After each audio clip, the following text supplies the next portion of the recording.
The conference room smelled like expensive leather and bad decisions. Claire Bennett sat at the mahogany table, hands clenched as her father's voice boomed through the space like thunder rattling windows. Richard Bennett had built his real estate empire on ruthless deals and ironclad control. Right now, that control extended to his daughter's future.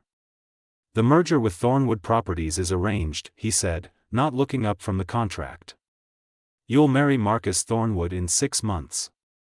The union will secure our position and double our portfolio value." Her mother, Victoria, sat beside him with her usual placid expression, diamonds glittering at her throat. "It's a wonderful match, darling. Marcus comes from excellent lineage." "Marcus is 43, Claire said, voice tight. "He's been married twice. He treats his assistants like servants." "He's successful," Richard interrupted, finally meeting her eyes. His gaze was cold, calculating. "Which is more than I can say for your trajectory. You're 26, Claire. You've wasted enough time with that art gallery nonsense.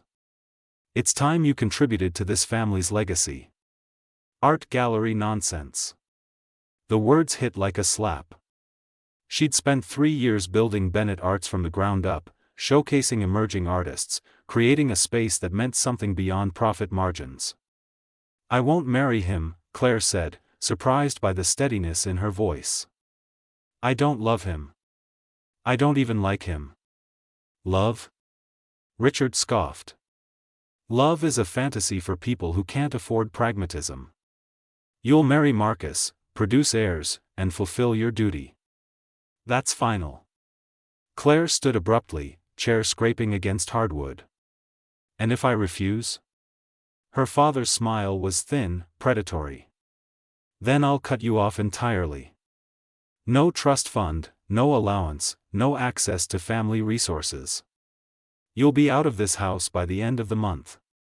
Let's see how long your little art project survives without Bennett money." Victoria placed a manicured hand on Richard's arm. "Darling, perhaps we're being too harsh." "She needs to understand reality," Richard said dismissively.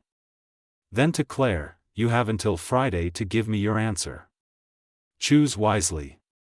Claire walked out feeling like she was drowning. The Bennett mansion, 50 rooms of marble and crystal and suffocating expectation, had never felt more like a prison. She climbed the sweeping staircase, locked her bedroom door, and finally allowed herself to cry. She was trapped. If she married Marcus, she'd spend her life as a trophy wife to a man who saw her as a business acquisition. If she refused, she'd lose everything. Through her tears, she scrolled aimlessly through her phone. That's when she saw it. A viral post about alternative solutions to family pressure. Desperate, she clicked through article after article until one headline stopped her cold. "Contract marriages: how temporary partnerships are helping people escape family control." Claire read it twice. The arrangements were legal, clearly outlined, mutually beneficial. Most importantly, they offered an escape route. If she showed up married to someone else, anyone else, her father couldn't force the Thornwood arrangement. She'd buy herself time, freedom, a chance to figure out her own path. It was insane. It was desperate. It was her only option. She spent 3 days researching obsessively. Contract marriages, legal requirements, potential risks. She just needed someone trustworthy, someone with their own reasons for needing a temporary arrangement. On Thursday evening, 2 days before her father's deadline, Claire found herself at Murphy's pub near the docks. She dressed down in jeans and a sweater, auburn hair pulled back. She needed to think somewhere far from her family's world. She was nursing her second whiskey when the bartender, Rosa, struck up a conversation. "Rough day?" "Rough life," Claire admitted, laughing bitterly. "Sorry, that's dramatic. Honey, I've worked this bar 15 years. I've heard dramatic. Want to talk about it?" Claire hesitated, then found herself spilling everything. Her father's ultimatum, Marcus Thornwood, the impossible choice. Rosa listened with the patience of someone who'd heard 1,000 stories and judged none. "That's a tough spot," Rosa said finally. "You need a way out." "I've been thinking about contract marriages," Claire said quietly. "I know it sounds crazy, but if I could find someone willing to do a temporary arrangement, I could escape this mess." Rosa's eyebrows rose. "That's bold. You'd need someone you could trust." "I know, which is why it'll never work." Rosa was quiet for a moment, then glanced down the bar. "What about Ethan?" Claire followed her gaze. At the far end sat a man she'd barely noticed. Mid-30s, dark hair that looked like he'd run his hands through it too many times. Wearing a faded flannel shirt and jeans. He hunched over a notebook, scribbling with intense focus. "Who's Ethan?" "Regular customer. Good guy. Works construction, writes in here most nights." Rosa leaned in conspiratorially. "He's been dealing with family drama lately.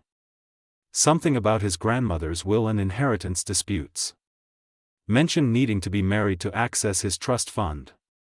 Claire's heart skipped. "Seriously? Scout's honor. He's been stressed about it for weeks."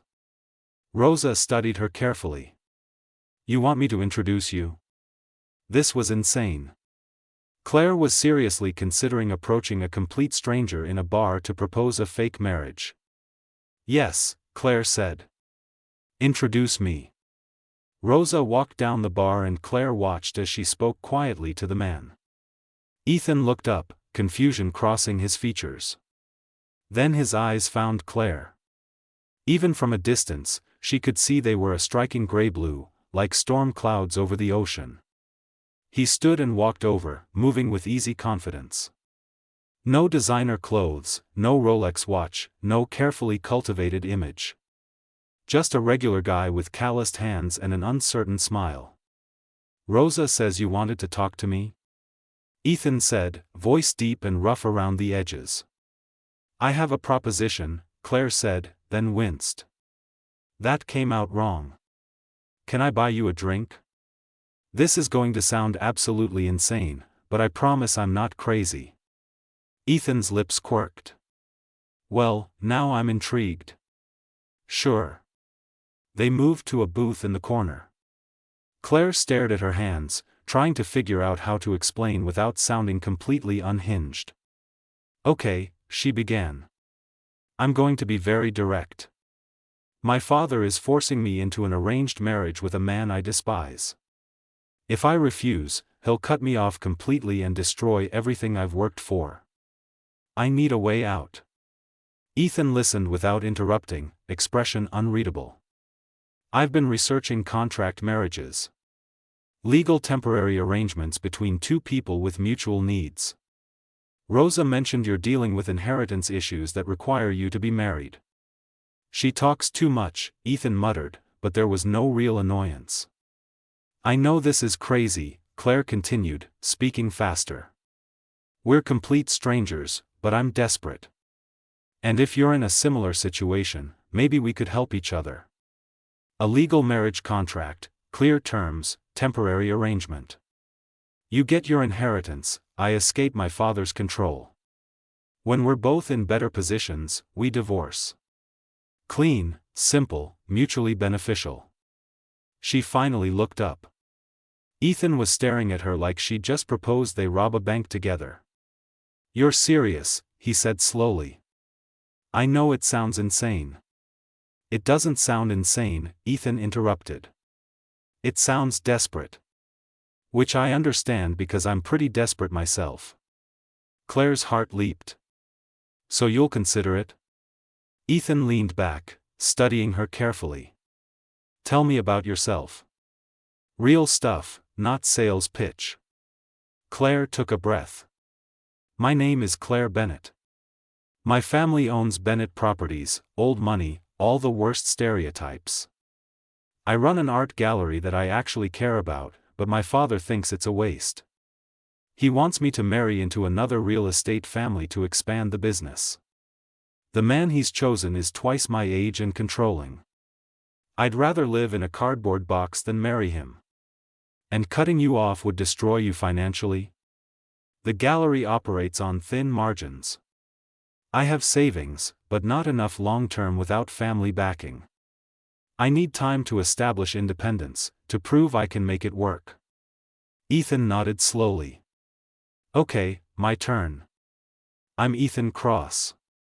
I work construction, but I'm also a writer. Unpublished, mostly unsuccessful. My grandmother passed away 6 months ago and left me a trust fund, but there's a condition. I have to be married before my 35th birthday to access it. Otherwise, it goes to my cousin, who's a piece of work. When's your birthday? 3 months. They sat in silence, the weight of what they were considering hanging between them. This is crazy, Claire whispered. Completely, Ethan agreed. But it could work. Ethan met her eyes, and something passed between them. Understanding, maybe. Or recognition of two people backed into corners with no other way out. It could work, he said quietly. We'd need rules. Clear boundaries. A contract. I can draft something. My father made sure I understood legal documents. No feelings, Ethan said. This is business. We help each other, then walk away. No feelings, Claire echoed, even as something in her chest twisted at the words. Ethan extended his hand across the table.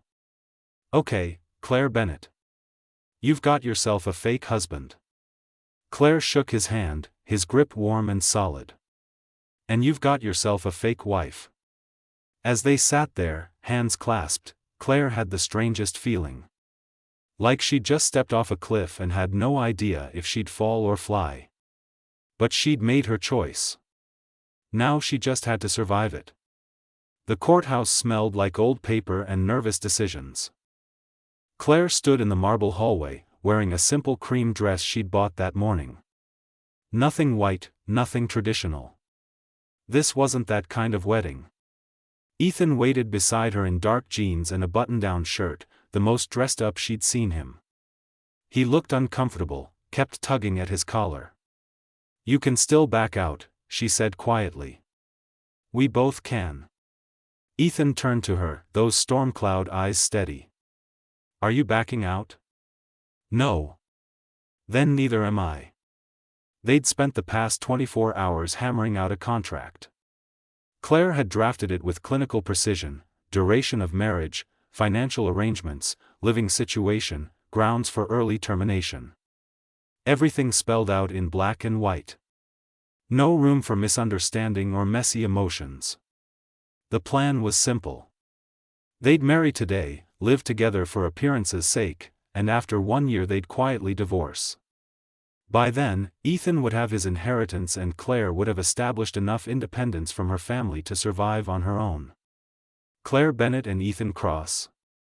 The clerk appeared in the doorway, looking bored. We're ready for you. The ceremony took 7 minutes. No music, no flowers, no guests. Just a judge who looked like she'd rather be anywhere else, reading words from a script she'd probably recited 1,000 times. Claire's hands trembled as she signed the marriage certificate. This was real.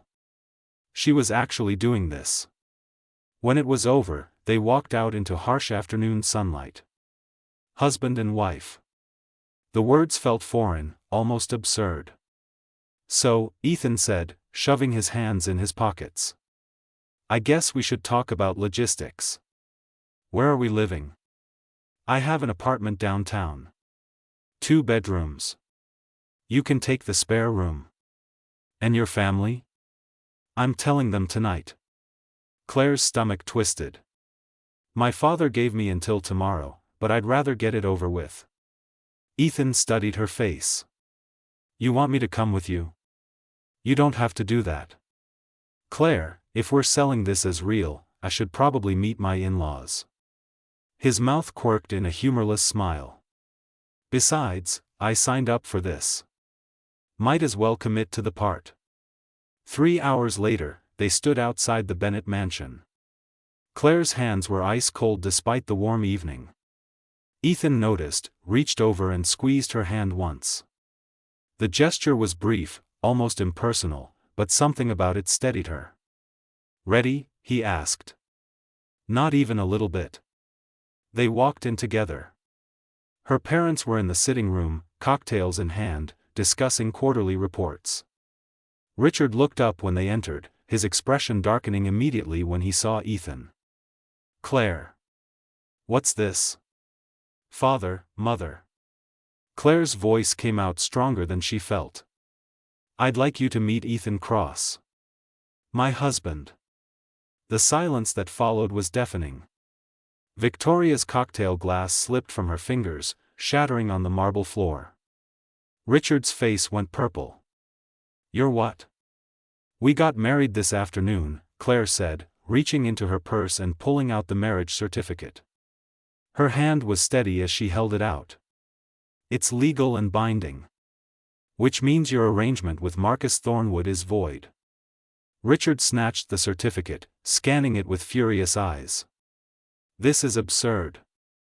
You married some construction worker? Do you have any idea what you've done?" "I saved myself from a life of misery," Claire said. "And I didn't need your permission." "You stupid, selfish girl." Richard crumpled the paper in his fist. "You think this changes anything? I'll have this marriage annulled. I'll destroy whatever pathetic life you think you're going to build with this nobody." Ethan stepped forward, his voice calm but carrying an edge of steel. "With respect, sir, your daughter is an adult. She made her choice. And threatening us isn't going to change it." Richard turned his fury on Ethan. "Who the hell do you think you are? You married my daughter for her money. That's all this is. A con." "Actually," Ethan said quietly, "I married your daughter because she asked me to. And because unlike you, I believe she has the right to make her own decisions about her life." Richard's hand twitched like he wanted to hit something. "Get out. Both of you. You're dead to me, Claire. Dead. Don't come crawling back when this disaster falls apart." Claire felt the words like a physical blow, but she'd expected this. Known it was coming. She turned to her mother, hoping for something, anything. But Victoria just looked away, diamonds still glittering at her throat. "Let's go," Claire whispered to Ethan. They walked out, and Claire didn't look back. Not at the mansion, not at the life she was leaving behind. When they reached Ethan's truck, she finally broke. Huge, gasping sobs that shook her entire body. Ethan stood there awkwardly for a moment, then pulled her into his arms. She cried into his chest while he held her, one hand rubbing slow circles on her back. He didn't say anything. Didn't offer empty platitudes. Just held her while she fell apart. When she finally pulled away, embarrassed, he handed her a bandana from his pocket. "Sorry," she said, wiping her eyes. "That was unprofessional. Claire, we just got married and your father disowned you. I think you're allowed to cry." She laughed, the sound watery and broken. "Right. Normal Thursday." They drove to her apartment in silence. When they got inside, the reality of the situation hit her. This stranger, this man she'd known for 2 days, was now her husband. Was going to live here. Share her space. "So," Ethan said, setting his duffel bag down. "Rules. We should probably establish some." "Right." Claire smoothed her dress, trying to regain some composure. "No entering each other's bedrooms without permission. We split groceries and utilities. We maintain separate finances except where necessary for appearances." "Public appearances," Ethan added. "We need to act like a real couple around other people. My family, your business contacts, anyone who might report back to your father." "Which means what, exactly?" Ethan ran a hand through his hair. "I don't know. Holding hands? Acting like we actually like each other?" "We do like each other," Claire said, then paused. Don't we? I mean, we barely know each other, but you seem like a decent person. You too. Ethan smiled, and it was the first real smile she'd seen from him. It changed his whole face, made him look younger, less guarded. For what it's worth, Claire Bennett, you're the most interesting person I've married. How many people have you married? Just the one. He gestured at her. You. Claire found herself smiling back. Well, Ethan Cross, you're the most interesting person I've married too. They stood there in her living room, newly married strangers, and the absurdity of it hit them both at once. They started laughing, real laughter that felt like relief. We're insane, Claire said. Completely, Ethan agreed. But we made our choice. Now we just have to survive it. That night, Claire lay in her bed staring at the ceiling. Down the hall, Ethan was in the spare bedroom. Her husband. The word still felt foreign. She'd married a stranger to escape her father's control, and now she was bound to someone she didn't know at all. She pulled out her phone and saw 17 missed calls from her mother. A dozen texts from family friends expressing shock and concern. One message from Marcus Thornwood, short and cold, "You'll regret this." Claire deleted them all and turned off her phone. She'd made her choice. Now she just had to figure out how to live with it. 3 weeks passed in a strange domestic routine. Ethan left early for construction sites, came home exhausted and covered in dust. Claire ran her gallery, dealt with increasingly hostile messages from her family's social circle. They coexisted like polite roommates, careful not to intrude on each other's space. But cracks were starting to show. One evening, Claire came home to find Ethan in the kitchen, cooking. The apartment smelled like garlic and herbs. "I made pasta," he said, not looking up from the stove. "Figured you probably hadn't eaten." "I haven't." Claire set down her bag, surprised. "Thank you." They ate at the small dining table, and for the first time, they talked. Really talked. Ethan told her about his writing, the novel he'd been working on for years. Claire told him about the artists she represented, the dreams she had for the gallery. Conversation flowed easier than either expected. "Why construction if you want to be a writer?" Claire asked. "Bills don't pay themselves. And I'm good with my hands." Ethan shrugged. "The writing was always a long shot anyway." "That's sad." "That's reality. You sound like my father." Ethan's eyes met hers across the table. "I'm nothing like your father." The intensity in his gaze made Claire's breath catch. She looked away first. "I should clean up," she said, standing abruptly. "Claire." She turned back. Ethan was watching her with an expression she couldn't read. "Thank you," he said quietly. "For this. For giving me a chance at my inheritance. I know this has cost you everything." "You're helping me too," Claire said. "That was the deal." "I know. But still. Thank you." Something shifted in that moment. Some invisible line they'd been maintaining started to blur. A week later, they had to attend a gallery opening together. Claire's first public appearance as a married woman. She wore a black cocktail dress and Ethan wore a suit she'd bought him, and when they walked in together, the whispers started immediately. But Ethan played his part perfectly. Hand at the small of her back, attentive without being overbearing. To anyone watching, they looked like a couple genuinely in love. "You're good at this," Claire whispered during a quiet moment. "So are you." Their eyes met, held. Claire felt something flutter in her chest that she immediately tried to suppress. This was pretend. Just an act. She couldn't forget that. But when Ethan smiled at her, when his hand tightened slightly on her waist, it felt devastatingly real. Later that night, back at the apartment, Claire found she couldn't sleep. She went to the kitchen for water and found Ethan already there, staring out the window. "Can't sleep either?" she asked. "Too much on my mind." They stood in the dark kitchen, the city lights casting shadows across Ethan's face. He looked troubled, like he was wrestling with something. "Ethan, is everything okay?" He turned to her, and the expression in his eyes made her heart skip. "I need to tell you something. About my inheritance." "Okay. It's not what you think. It's not just some small trust fund." He took a breath. "My grandmother was Helen Cross. Of Cross Industries. The inheritance is worth $200 million.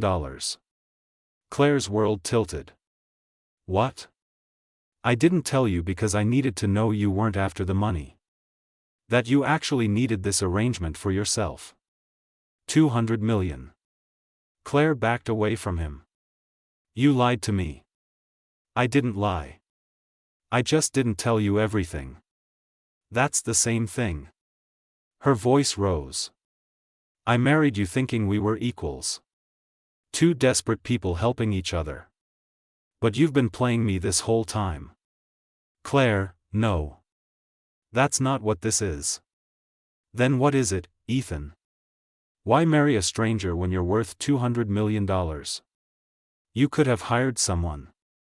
Paid someone. Why me?" Ethan's jaw tightened. "Because you were real. Because you weren't pretending to be something you're not. And because for the first time in my life, someone wanted to marry me without knowing about the money." Claire stared at him, heart pounding. Everything she thought she knew about their arrangement was a lie. Ethan wasn't some struggling writer working construction. He was a billionaire playing at being normal. "I need you to leave," she said quietly. "Claire. Now. Get out." Ethan's face fell. "This is my home too. Legally. I don't care. I can't look at you right now." He stared at her for a long moment, then nodded once.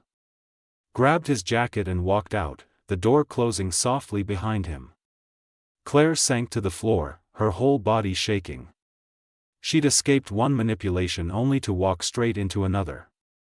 And the worst part? She'd been starting to care about him. Actually care. Her phone buzzed. A text from an unknown number. "Having trouble in paradise?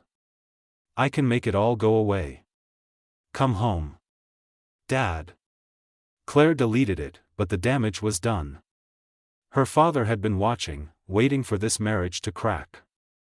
And now it had. Ethan didn't come back that night. Or the next. Claire threw herself into work, trying to ignore the hollow feeling in her chest. She told herself it was relief.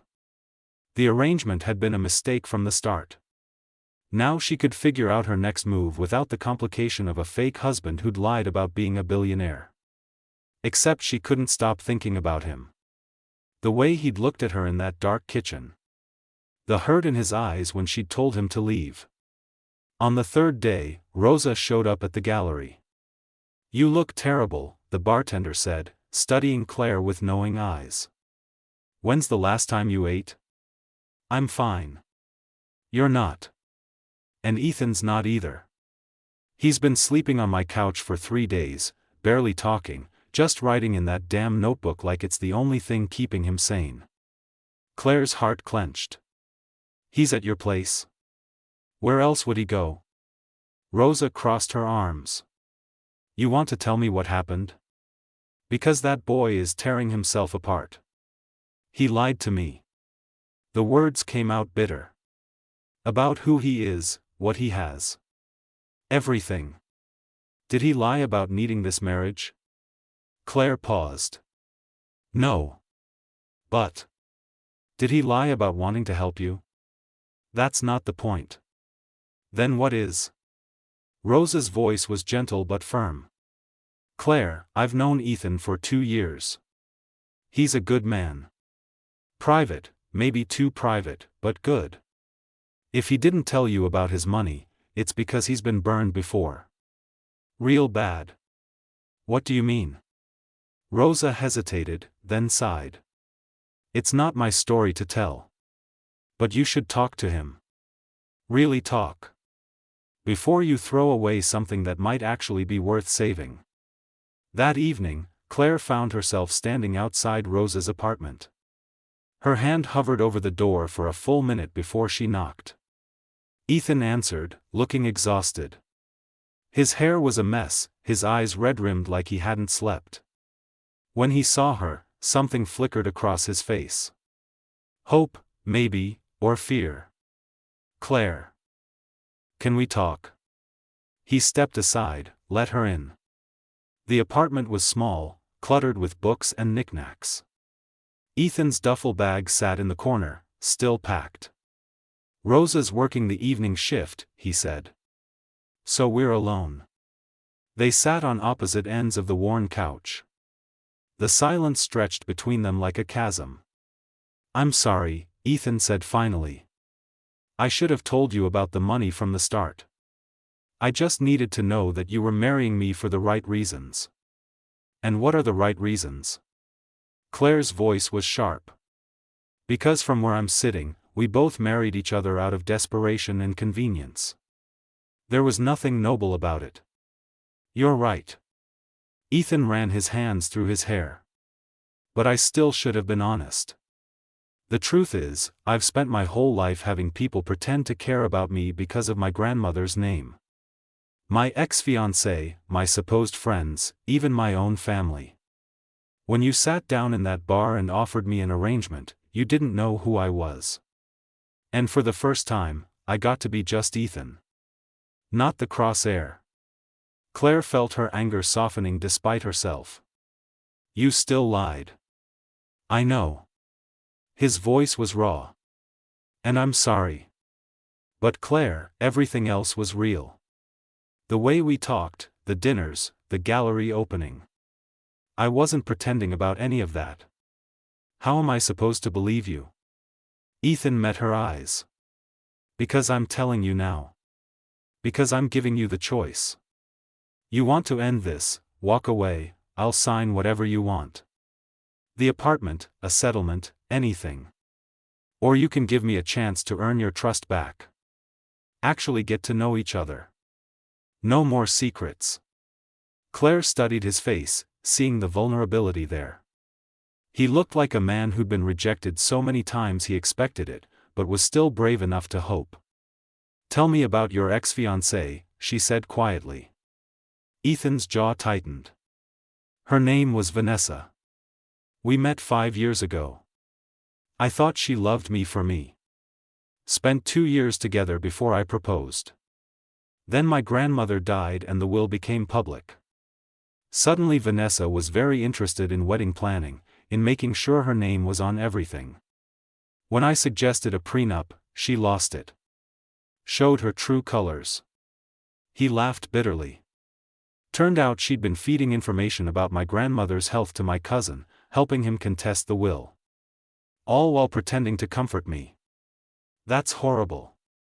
It taught me that people lie. That money changes everything. So when you walked into that bar, desperate and honest and not knowing anything about my background, you were like this gift. A chance to start over with someone who wanted me for something other than my bank account. Claire felt tears prick her eyes. I'm not after your money, Ethan. I know. His voice cracked. I've always known. That's what made this so hard. Because somewhere along the way, this stopped being just an arrangement for me. And I'm terrified that I've ruined it. The confession hung in the air between them. Claire's heart was pounding so hard she could hear it in her ears. It stopped being just an arrangement for me too, she whispered. Ethan's head snapped up, eyes wide. What? When you left, I told myself I was relieved. That it was easier this way. But I couldn't stop thinking about you. Missing you. And it scared me because this was supposed to be simple. Transactional. But you made me pasta and asked about my day and held me when my father disowned me, and somewhere in all of that, I started caring about you. Really caring. Claire. Ethan moved closer, his hand reaching for hers. I'm so sorry. For all of it. For not being honest. For putting you in this position. I'm sorry too. For throwing you out. For not giving you a chance to explain. They sat there, hands intertwined, the distance between them finally closing. So where do we go from here? Ethan asked. I don't know. Claire's voice was shaky. This is still complicated. We're still married under false pretenses. My family hates you. Your inheritance has conditions. And I'm terrified of getting hurt. So am I. But maybe we could try. Actually try. Not as a contract or an arrangement, but as two people figuring out if this could be something real. Ethan's smile was slow, genuine, transforming his whole face. I'd like that. He pulled her closer, and Claire let herself fall into him. His arms wrapped around her, solid and warm. She breathed in the scent of him, construction dust and soap and something uniquely Ethan. Come home, she whispered against his chest. Please. Okay. They went back to the apartment together. That night, they stayed up talking until dawn, sharing stories from their lives, learning each other properly. Ethan told her about his writing, the novel he'd finished but never shown anyone. Claire told him about her dreams for the gallery, about the artists she wanted to support. Will you let me read it? Claire asked. Your novel? Ethan hesitated, then nodded. Yeah. I'd like that. The next few weeks felt like falling. Claire and Ethan circled each other carefully, testing boundaries, building trust. They still had separate bedrooms, but the walls between them felt less rigid. They cooked together, talked late into the night, started to build something that looked almost like a relationship. Claire read Ethan's novel and cried at the ending. It was beautiful, raw, honest in a way that made her understand him better. She sent it to a literary agent she knew, without telling him. Ethan came to every gallery opening, started offering opinions on the art, the layout, the marketing. His business background was actually helpful, and Claire found herself relying on his advice. They were becoming partners. Real partners. Until the night everything fell apart. Claire was working late at the gallery when her phone rang. Unknown number. She almost didn't answer. Hello? Claire Bennett? A woman's voice, cold and unfamiliar. Or should I say Claire Cross? Who is this? My name is Vanessa Reeves. I think we should meet. There are some things you should know about your husband. Claire's blood ran cold. What things? Not over the phone. Tomorrow, noon, the cafe on 5th and Madison.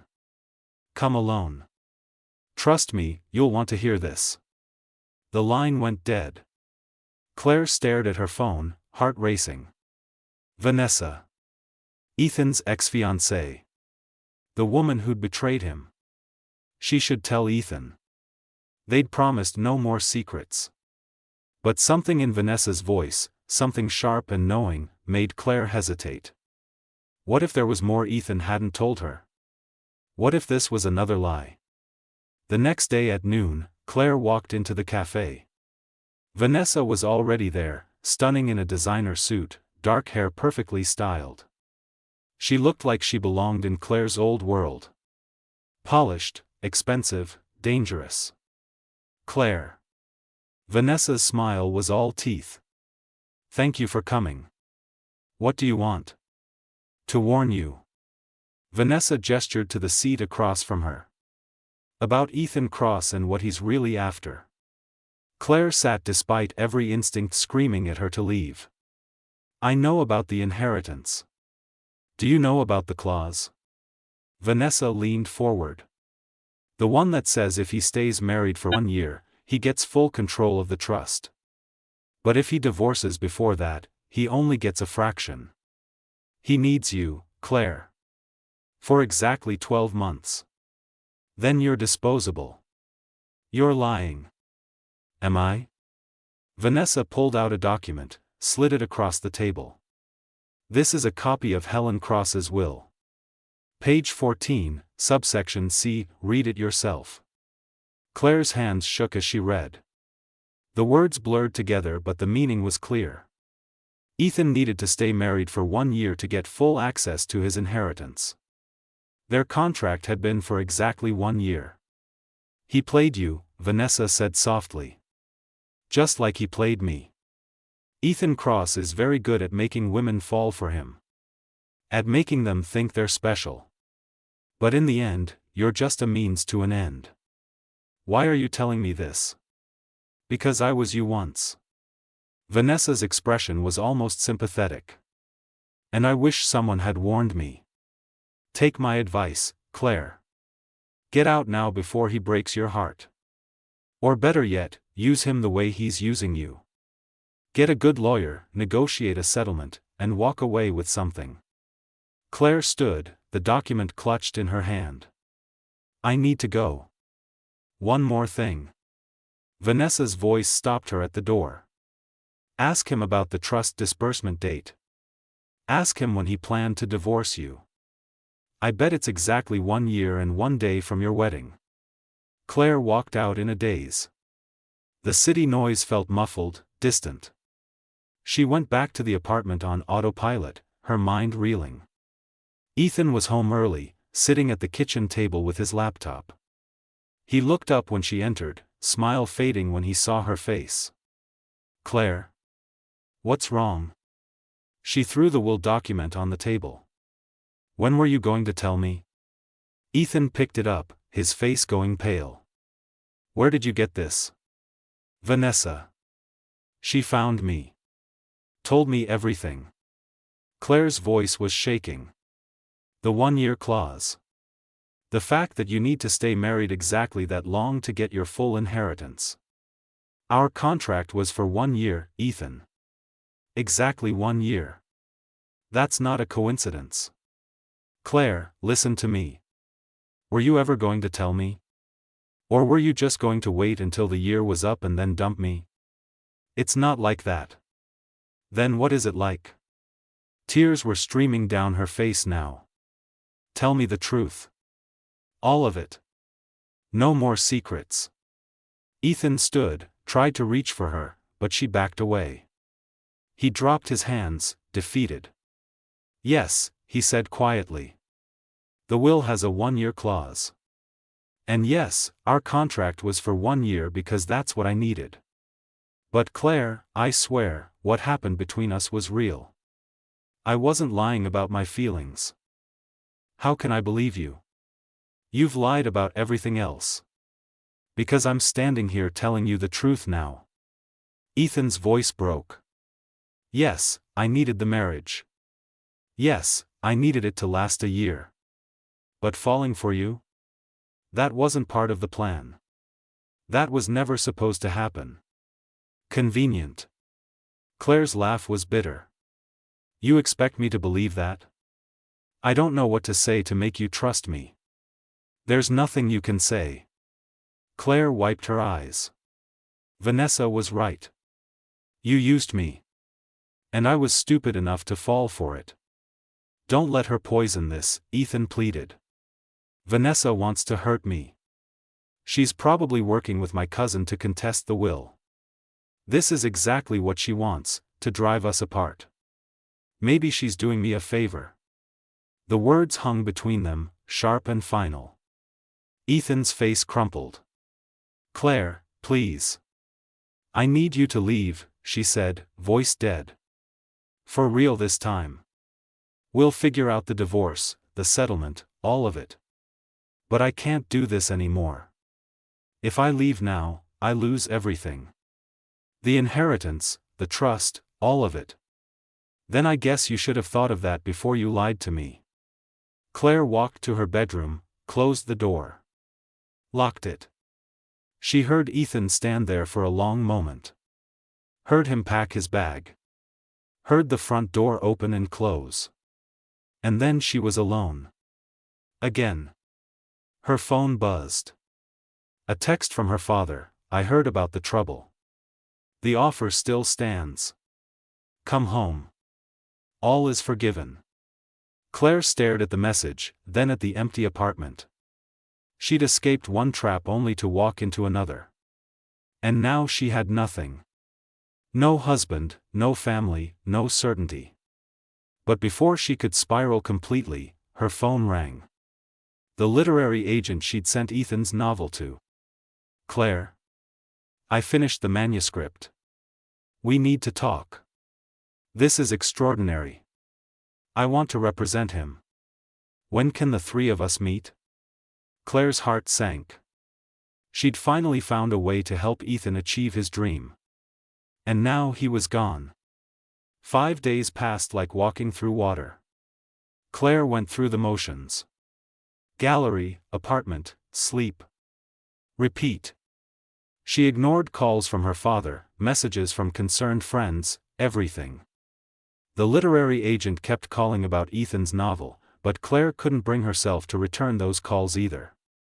She'd ruined his dream along with everything else. On the 6th day, Rosa showed up at the gallery again.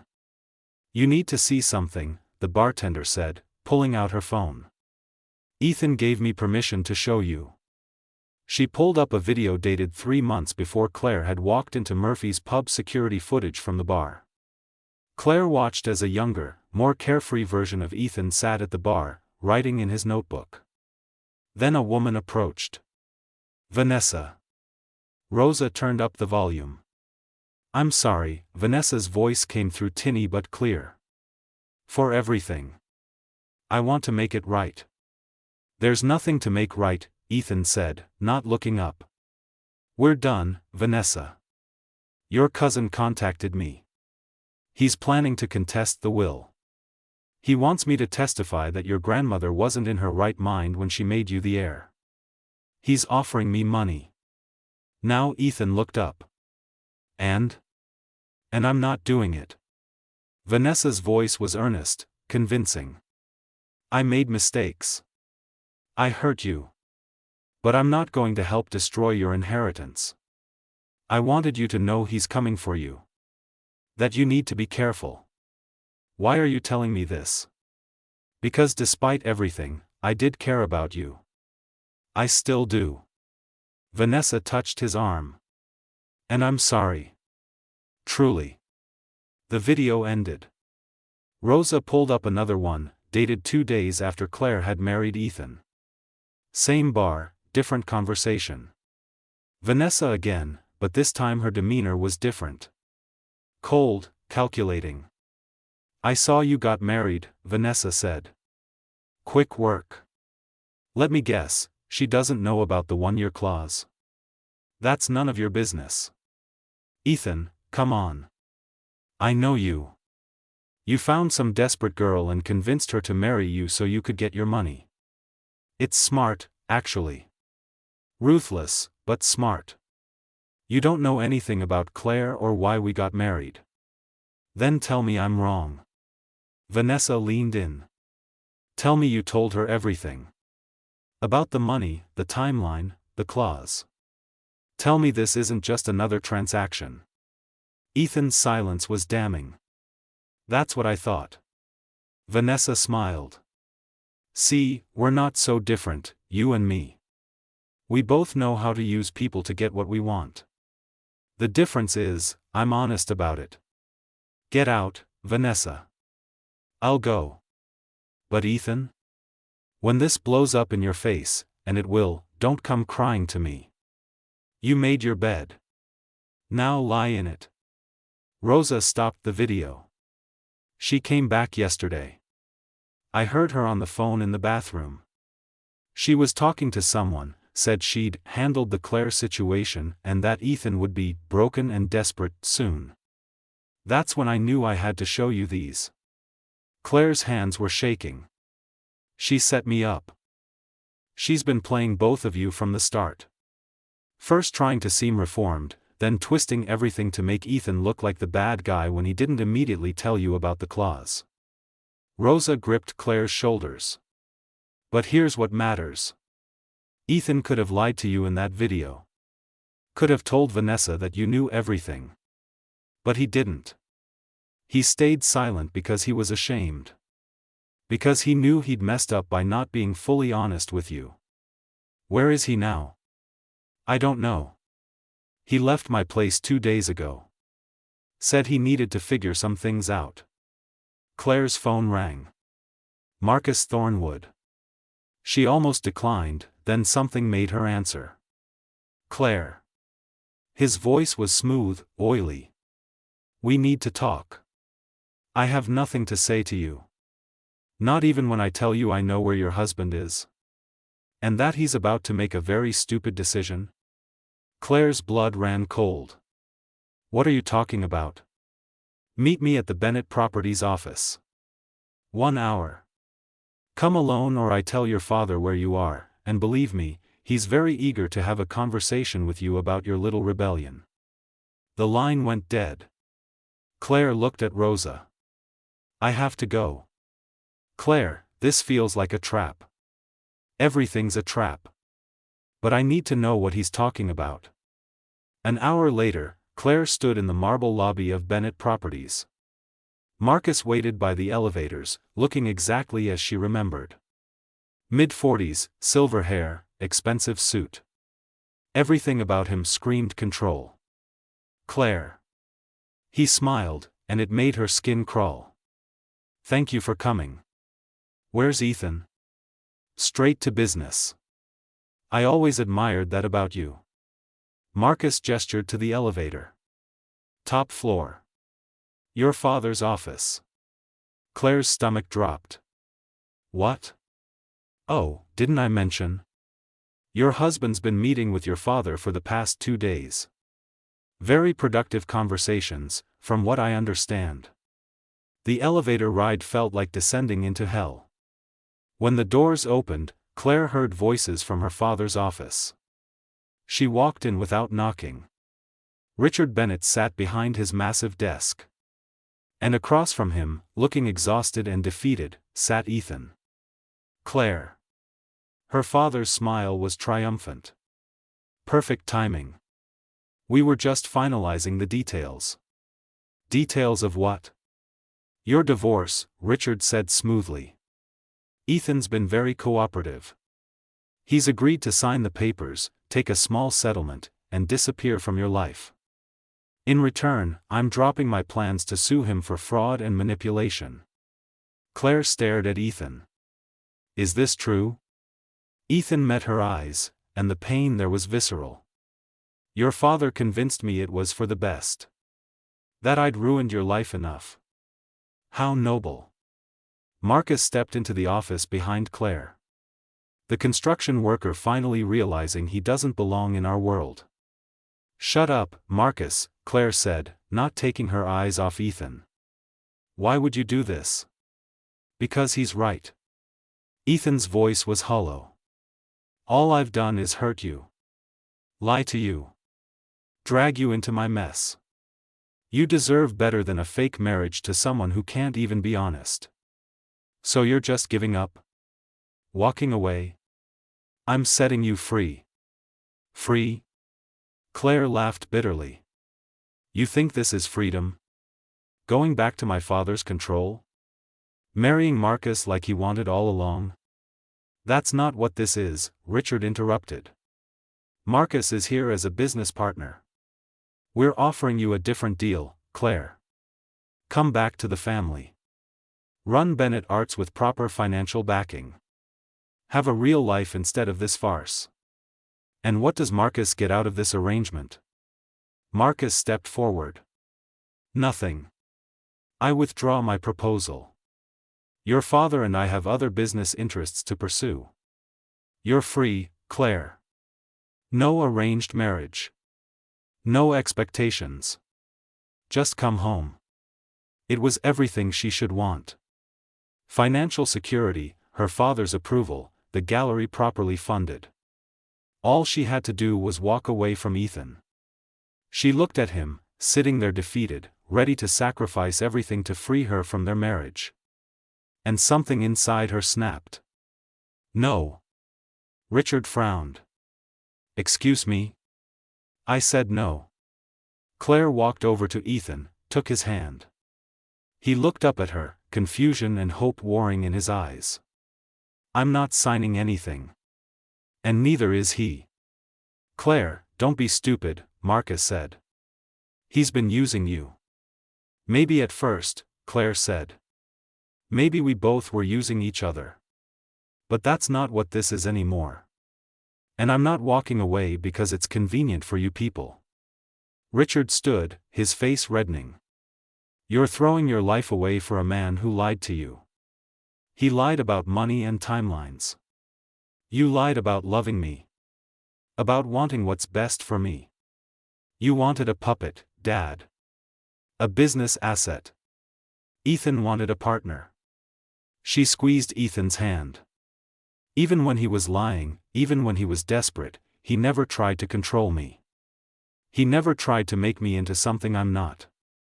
This is ridiculous, Marcus said. What's ridiculous is that you all thought I was weak enough to fall for this. Claire turned to her father. How much did you pay Vanessa to contact me? To plant those doubts? Richard's expression flickered. I don't know what you're talking about. She approached me at a cafe, had a copy of the will ready, knew exactly what to say to break us apart. That takes planning. Resources.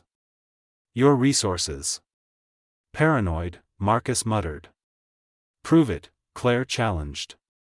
Pull up your company's transaction history. I bet there's a payment to Vanessa Reeves in the past 2 weeks. The silence that followed was deafening.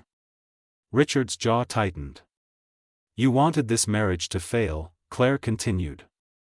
Because as long as I was married, you couldn't control me. So you paid Ethan's ex to destroy us. You brought Marcus here to play good cop, offer me a deal that seemed too good to refuse. She looked at Ethan. And you manipulated him into thinking he was doing the noble thing by walking away. Ethan stood slowly, understanding dawning on his face. The things you said about Claire being better off. About me dragging her down. You knew exactly what buttons to push. Because I know men like you, Richard said coldly. Weak. Sentimental. Easy to manipulate with guilt. Get out of my father's office, Claire said. Both of you. Marcus, tell whatever business partners you have that there's no deal. And Dad? She met his eyes. I meant what I said before. I'm done. The gallery, the inheritance, all of it. I don't want anything from you. You'll fail without me, Richard said. Maybe. But I'd rather fail on my own terms than succeed on yours. She pulled Ethan toward the door. Behind them, Richard was shouting, threatening legal action, making promises about destroying them both. Claire didn't look back. They made it to the elevator before Ethan stopped her. Why did you do that? He asked. You could have been free.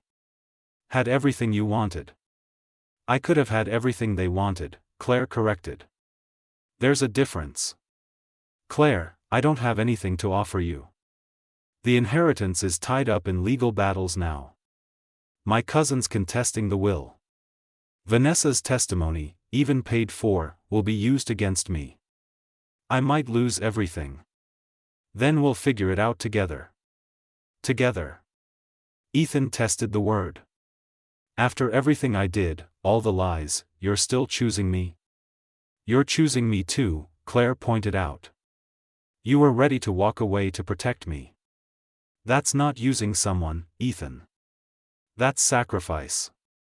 He pulled her into his arms, holding her so tight she could barely breathe. I'm so sorry. For all of it. I should have trusted you from the start. We both made mistakes. Claire pulled back to look at him. But Ethan, no more secrets. No more half-truths. If we're really doing this, if we're trying to make this real, I need complete honesty. Even when it's ugly. I can do that. His hand came up to cup her face. But Claire, you need to understand what you're signing up for. The legal battle could take years.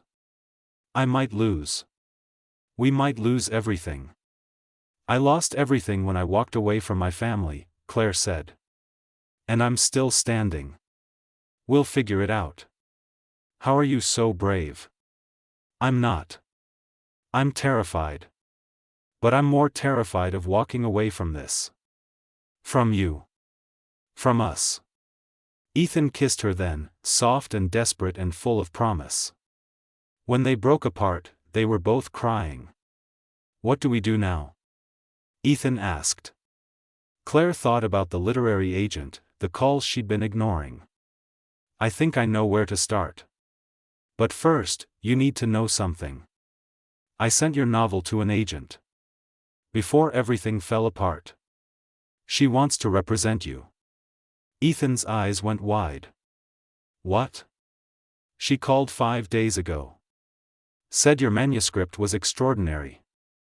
That she could sell it. Claire smiled through her tears. Your dream might still happen, Ethan. Even if everything else falls apart.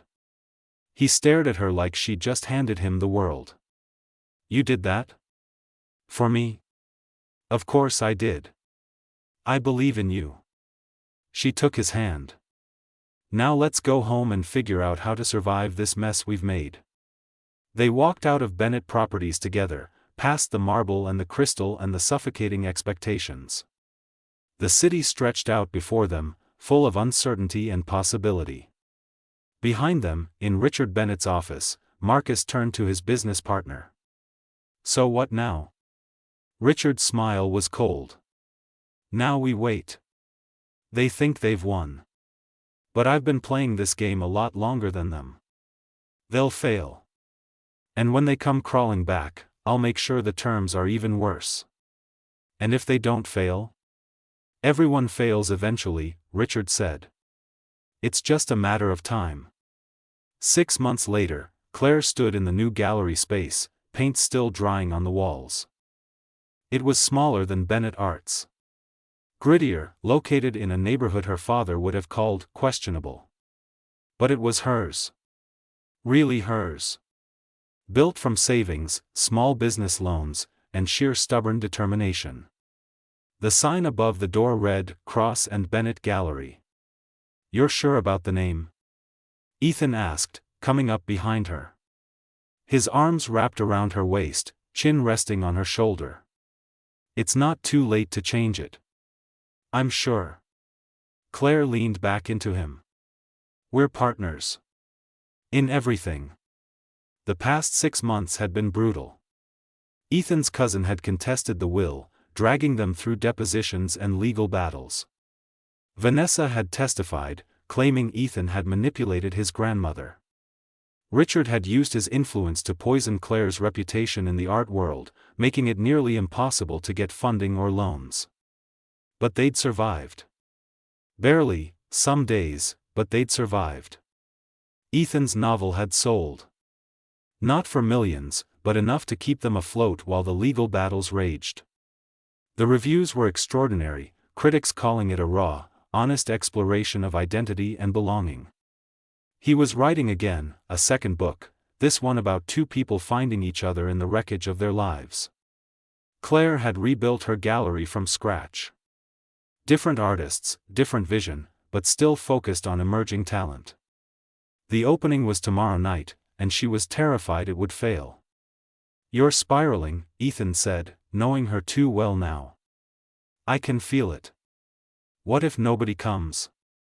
What if my father's poisoned the well so thoroughly that we're done before we start? Then we try again. He turned her around to face him. Claire, we've been through worse. We'll handle this too. She looked up at him, this man she'd married as a stranger and somehow fallen in love with. His hair was longer now, perpetually messy.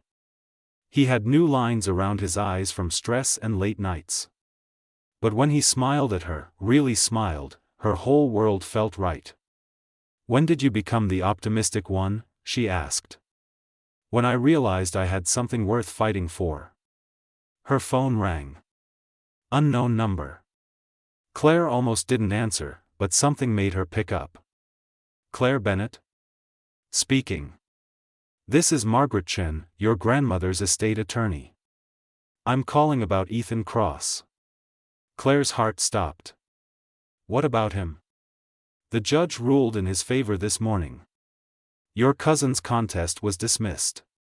Vanessa's testimony was thrown out due to evidence of bribery. The trust is Ethan's. All of it. Claire couldn't breathe. Are you serious? Completely. The funds will be released within the week. Congratulations, Mrs. Cross. Claire hung up, staring at Ethan with wide eyes. You won. The judge ruled in your favor. The trust is yours. Ethan went very still. What? It's over. You won. For a moment, neither of them moved. Then Ethan let out a shout of pure joy, picking Claire up and spinning her around. They were both laughing and crying, the weight of 6 months of stress finally lifting. When he set her down, his expression turned serious. We need to talk about what this means. It means you're a billionaire, Claire said. Officially. It means we have choices. Ethan took her hands. Claire, I want to invest in the gallery. Properly. Make it everything you dreamed of. Ethan, no. That's your money. Your inheritance. It's our money, he corrected. We're married, remember? And more importantly, we're partners. You supported my dream when you sent that manuscript out. Let me support yours. Claire's eyes filled with tears. You don't have to do this. I want to. But there's something else we need to talk about. He pulled her to sit on the paint-splattered floor with him. Our contract. It's been a year. The terms have been met. If you want, we could make this divorce official. You'd be entitled to half of everything, and you'd be free. Claire's heart clenched. Is that what you want? No. His voice was fierce. God, no. But I need you to know you have the choice. That you're not trapped in this marriage because of legal obligations or financial necessity. If you stay, I need it to be because you want to. Because you choose me, not because you have to. Claire studied his face, saw the vulnerability there. After everything, he was still afraid she'd leave. Ethan Cross, she said softly. I chose you in my father's office 6 months ago. I chose you every day since, through legal battles and financial struggles and gallery setbacks. I chose you when choosing you cost me everything. Why would I stop now? Because now you don't have to. You could take half the trust, start fresh, build your gallery your way without being tied to someone who lied to you. You're right, I could. Claire took his face in her hands. But I don't want to. Ethan, when I married you, it was an escape plan. But somewhere between the courthouse and now, you became my home. And I don't want to leave home. Ethan's eyes were shining. I love you. I should have said it before, but I was scared. Scared you'd think it was manipulation or obligation or anything other than what it is. But I love you, Claire. Completely. Messily. Forever. I love you too, Claire whispered. And I want to rip up that contract and start over. Not as a business arrangement, but as a real marriage. Messy and complicated and real. Are you proposing to me? Ethan's smile was brilliant. I think I am. Ethan Cross, will you marry me? For real this time? I already did once. Let's not make a habit of it. He kissed her, deep and sure. When they broke apart, he was grinning. But yes. Yes, 1,000 times yes. They sat there on the dusty floor of their gallery, holding each other, laughing at the absurdity of it all. They'd started as strangers making a desperate deal. They'd survived lies and betrayals and family manipulation. And somehow, impossibly, they'd found something real. So what do we do now? Claire asked. Now? Ethan pulled her to her feet. Now we finish setting up this gallery. We have an opening tomorrow, remember? And after that, we figure out the rest. Together. Together, Claire agreed. The opening night was a success beyond Claire's wildest dreams. The gallery was packed, every piece sold within the first hour. Artists she'd been courting for months showed up, impressed by the space and the vision. Even some of her father's former associates attended, quietly supporting her new venture. Marcus Thornwood walked through at one point, studied the artwork with a critical eye. "It's good," he admitted to Claire. "Better than I expected." "Thank you." "Your father's outside," Marcus said quietly. "He won't come in. But he's watching." Claire looked through the gallery windows and saw her father's car parked across the street. Richard Bennett sat in the back seat, face partially hidden by shadow. Their eyes met across the distance. For a moment, Claire felt the old pull. The desire for his approval, his acceptance. But then Ethan's hand found hers, warm and solid, and the feeling passed.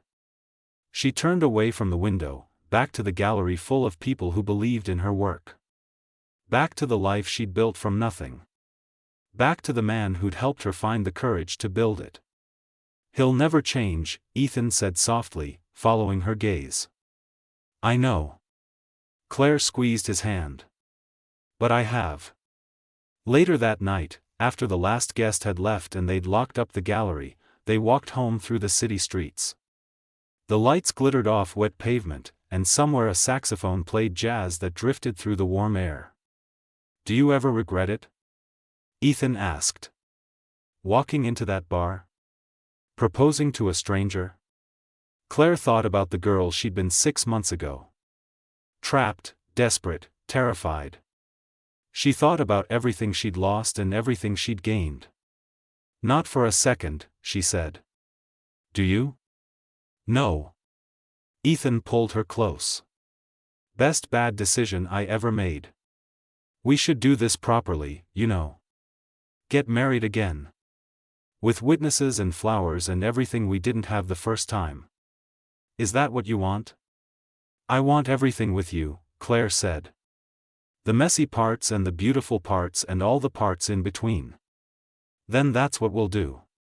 They stood there under the city lights, two people who'd started as strangers and become something infinitely more complicated and beautiful. The future stretched out before them, uncertain but no longer terrifying. Because they had each other. And that was enough. Across the city, in his mansion office, Richard Bennett watched security footage from the gallery opening. He saw his daughter laughing, successful, free. He saw her with Ethan Cross, the man he'd tried to destroy. Victoria entered, carrying tea. "Still watching?" "She's making a mistake," Richard said. "She'll realize it eventually." "Or maybe we did," Victoria said quietly. "Maybe we're the ones who made the mistake." Richard looked at his wife, shocked. Victoria never questioned him. "She looks happy," Victoria continued. "When's the last time we saw her look that happy? Happiness isn't the point. Success is. Legacy is. And what legacy are we leaving?" Victoria set down the tea and walked out, leaving Richard alone with his screens and his regrets. 6 months later, Claire and Ethan stood in a small garden venue, surrounded by friends. Rosa was there, beaming. The literary agent who'd championed Ethan's novel. Artists from the gallery.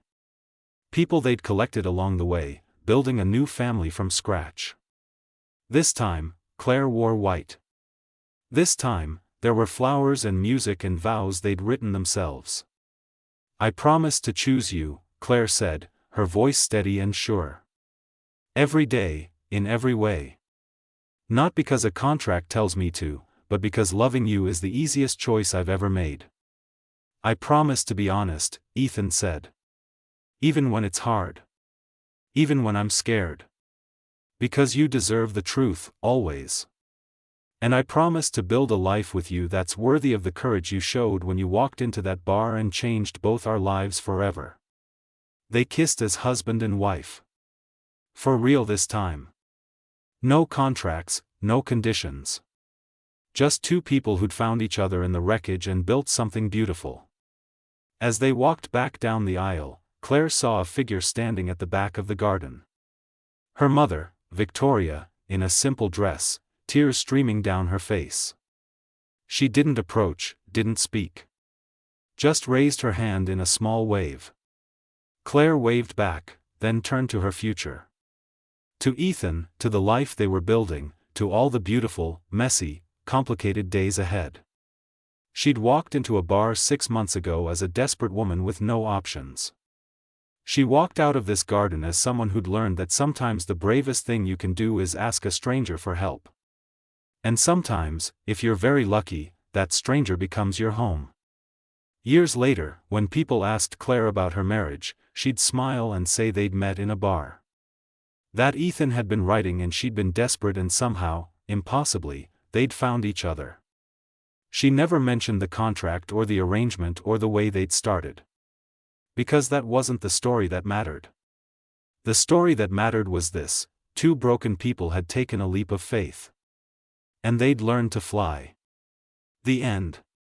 What city are you watching from?